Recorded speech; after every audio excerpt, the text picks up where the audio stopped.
Game 14 of the World Chess Championship. Scores level going into this final classical game. Would the players stake everything to try and win the game? Or would they play just very gently and not risk too much? That's what I thought would happen. But in fact, my expectations were confounded. This was an uncompromising struggle. Ding Liren with white and Nepomniachtchi with black. So d4, and it starts out as a Nimzo Indian. Now, we saw earlier in the match this move a3 in this Zamish variation. Ding played more gently with bishop d2, and this is where I thought, it's probably just going to be very calm and it'll drift towards a draw. Well, that did not happen. a3, bishop e7. I mean, this is quite a gentle system with bishop d2. The bishop isn't very well placed here. And although this bishop here has done some toing and froing, it's the fact that this one isn't really great on d2. And with c5, I think this exploits the fact that this bishop is poorly placed. You know, you want the bishop on this long diagonal if black breaks in the middle with c5. Pawn takes c5, bishop takes c5. Queen c2. This is the first indication that perhaps Ding is wanting to try something a little bit interesting. That queen on a very nice diagonal here. Nepo exchanges on c4 and then knight d7. So you can see that with pawns exchanged on these two central files, that often leads to a lot of exchanges with the major pieces, with the rooks and queens, and can drift towards a draw. But Ding had something else in mind. Rook d1. So that's opposite the queen here. And Nepo put the bishop back on e7. So that's kind of preempting a knight e4 perhaps. You could just go b6 here. Actually, black is very comfortable here. But anyway, bishop e7. e4 was an interesting move, but Ding had this move in mind, knight g5. So in combination with the queen, you can see that white has designs on playing queen takes pawn checkmate. Of course, the knight defends that pawn. So there's no danger for black at the moment, but this is the idea, to attack on that diagonal. But that crucial knight on f6 is actually very well supported by the knight on d7. h6. Now, if white wants to put the brakes on in this position, you can just move the knight back to e4. And there'll probably be a lot of exchanges. As I said, that could drift towards a draw. But instead, Ding thought for 8 minutes here, and he played the move h4. It's the kind of move that you play in a blitz game, just maintaining the knight on g5. And of course, black is never going to exchange and open up the h file. That looks absolutely dreadful. White would have tremendous play there. Not that it's going to be mate straight away, because the f6 square is still covered by the knight, but with the open rooks file, looks beautiful. But of course, black is simply not obliged to take the knight. And Nepo defended very well with queen c7, just attacking that bishop. You know, it's sort of tempting to go all in with a sacrifice like this. This did not happen. But actually, black is very comfortable in this situation. You know, with this knight perhaps coming in here, this bishop will enter the game. White's king is still in the middle. White has no attack here. In fact, white has just exchanged off lots of active pieces. So the bishop came back to e2 and rook d8. And black can just put the knight back on f8 to make sure that that square is absolutely secure and covered, and white is never going to stand a chance of checkmating here. So actually black is starting to develop very well. The rook looks good on the open file, and then black will be able to play b6 and bishop b7 and have actually a very orderly position. So Ding played rook c1, and this is the start of, well, basically compromising. The knight dropped back to f8. Super secure. 2 knights protecting that h7 square. And white has no attack here. This is the thing. This just looks like an empty gesture, h4, frankly. So Ding put the knight back on e4. There was an exchange of queens. That's why the rook went back to c1. So now we have this situation I mentioned earlier with these 2 open files. And if all the rooks come to these files, there'll be exchanges, and it should end in a draw. Nepo played bishop d7, and rook c7 should be played here. Now I think black has a little bit more activity here, but basically the king just needs to get to safety and the rook needs to come over. That pawn needs to be protected or it moves on, but this should end in a draw. White does have a few issues to solve there. Rook c7 is definitely the move. But instead, Ding played bishop b4, and this looks very odd. I mean, this is a very nervous move. It seems that having started with this attacking gesture of knight g5 and h4, Ding went completely the other way, is now trying to exchange pieces as quickly as possible, even compromising his pawn structure. These pawns are pretty ugly. And black is definitely better now. Once this bishop reaches the long diagonal, then this is already very uncomfortable for white. So if the knight moves, which is what happened, then this pawn gets taken. But the thing is, I can understand why Ding did not want to play f3. I mean, that leaves white with a truly ugly pawn structure, and well, I would not enjoy playing that with white. This knight is going to reach e5. So I can understand why Ding decided to just go for it with knight c5. He gave the pawn on g2, the bishop came back. e4 from Ding, pushing the bishop back. And again, the bishop gets pushed back. And knight takes b7. So Ding has got that pawn back. But look at these pawns. They're so ragged. The kingside pawns have been broken up. Those double b pawns. And black has this really nice, solid group of pawns on the kingside. Rook d4. And, yes, dare I say it, those rooks are split.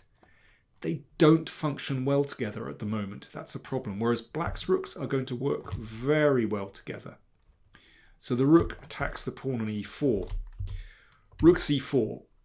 Really, white has to play like that. I mean, if you play f3, then rook b8 attacks that one.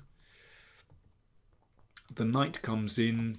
That knight can head for some really nice squares. There's another move actually. e5 is also very nice. Knight e6 to f4. You see, there are so many weak squares and weak pawns in white's position. I think that's going to be very, very difficult for white to hold.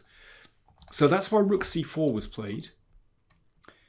But the rook came back to d7, attacking this one. Knight c5. Rook c7. So now the bishop attacks the pawn. There's also a pin there. Rook c3 defends the pawn. Rook c8 attacking the knight. In this position, Ding played b4 to protect the knight. My computer wants white to play knight b7. And then somehow try and hold this position. I mean, white does have some activity. The knight does look pretty good on d6, but listen, all these endgames are difficult. Black is a pawn up there. But anyway, b4 played. Knight d7. And here, well, Ding wanted to connect those rooks. He played the rook over to g3. But maybe another way of trying to make a draw was king d2. And after black wins the pawn, then you move the rook across to b1, and the idea is simply to exchange off all the pawns on the queen side and then attempt to hold this position with 4 against 3 on the king side. Well, certainly white has drawing chances there. But again, it's a bit of a moot point. Which bad ending do you go for? Still not so easy to hold that one. But Ding went for rook cg3, attacking the pawn on g7. And in fact, Nepo could just play g6 here, holding everything. You know, that king, with the rooks over here, the king actually doesn't look very well placed, for example, after an exchange here. So g6 was possible. But Nepo went for it again. You know, he does leap in. He didn't spend very long on this decision. When, you know, I would be agonizing in that situation which endgame might give me the better chances. But Nepo obviously felt very comfortable here. Understandably so, because white's pawns still look very ugly. The king is not well placed on e1. That's going to be hassled by the rooks. Bishop d3. That allows the king to come here in some situations because the bishop covers the c2 square. Rook d8. Attacking the bishop. That's a bit loose. And here, king d2 is certainly the best move with this idea. Again, it's just not clear which endgame well, either player should be going for, but this is actually rather similar to what happens in the game, and white has good drawing chances. So Ding should have played king d2. Instead he went king e2. Rook c3 attacks this one. Check, king e7. Black's king very safe. And here again, this is where Ding rushed things. This is such a common theme in this match. Excuse me, Ding didn't rush it, Nepo rushed things. Yeah, Nepo rushing the position. You know, Nepo he's so close to a winning advantage here. And here is where you just have to play very technically, very precisely to try and force the win. But Nepo played e5 very quickly. He should have played rook b3. And the point is this, that, I mean, this is quite delicate, it has to be said. After rook h8, then rook d4. Now the idea is to take here. So for example, h5, you take this. Now if rook takes rook, then bishop, excuse me, not that. If rook takes rook, bishop b5. And this wins material. So in this position, white has to play rook takes bishop. Rook takes, and now because the rook has moved to d4, then you can take this off.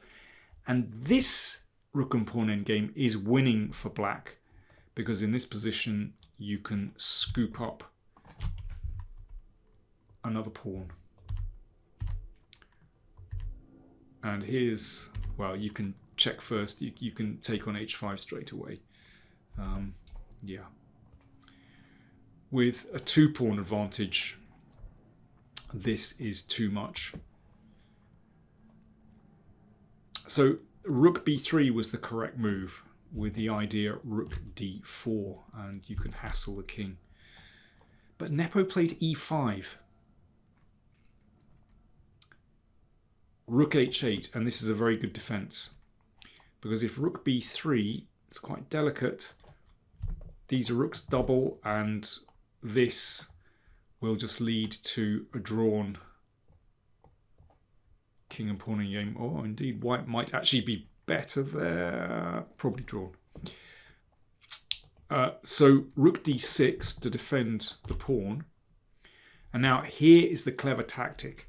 And then maybe it's hard to know if Nepo overlooked this. He must have just underestimated rook h8.